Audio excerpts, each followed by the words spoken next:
ایک ہاتھی ایک چیٹی پارٹ 2۔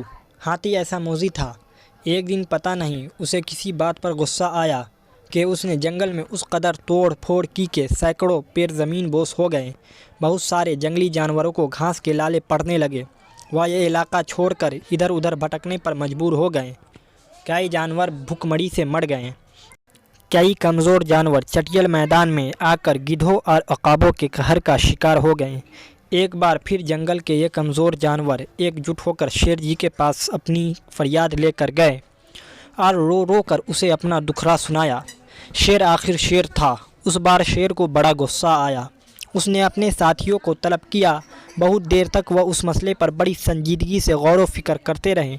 آخر کافی سوچ و بچار کے بعد یہ طے ہوا کہ اس ظالم ہاتھی پر چوطرفہ حملہ کیا جائے اور اسے ہمیشہ کے لیے پست کیا جائے۔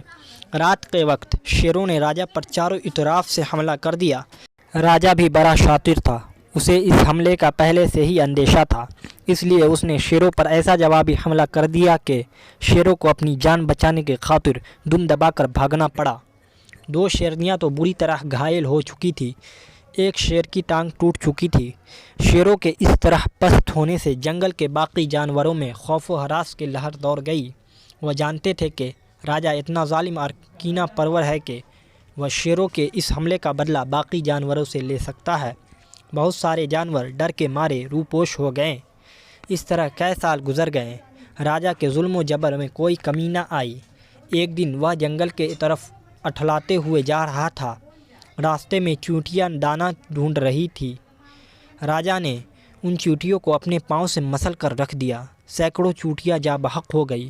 جتنی چیونٹیاں بچ گئی تھیں وہ اپنے بھی ساتھیوں کا یہ حال بد دیکھ کر لرز کر رہ گئی۔ ایک چیونٹی جو کافی غصیلی تھی اپنے ساتھیوں کی طرف دیکھ کر بولی، اس ہاتھی کو اپنی طاقت پر حد سے زیادہ غرور ہے نا؟ میں نے اگر اس کے غرور کو مٹی میں نہیں ملا دیا تو میرا نام بھی چیونٹی نہیں۔ گائز پارٹ 3 دیکھنے کے لیے ہمارے چینل کو لائک، شیئر اینڈ سبسکرائب کرنا نہ بھولیں۔ Thanks for watching.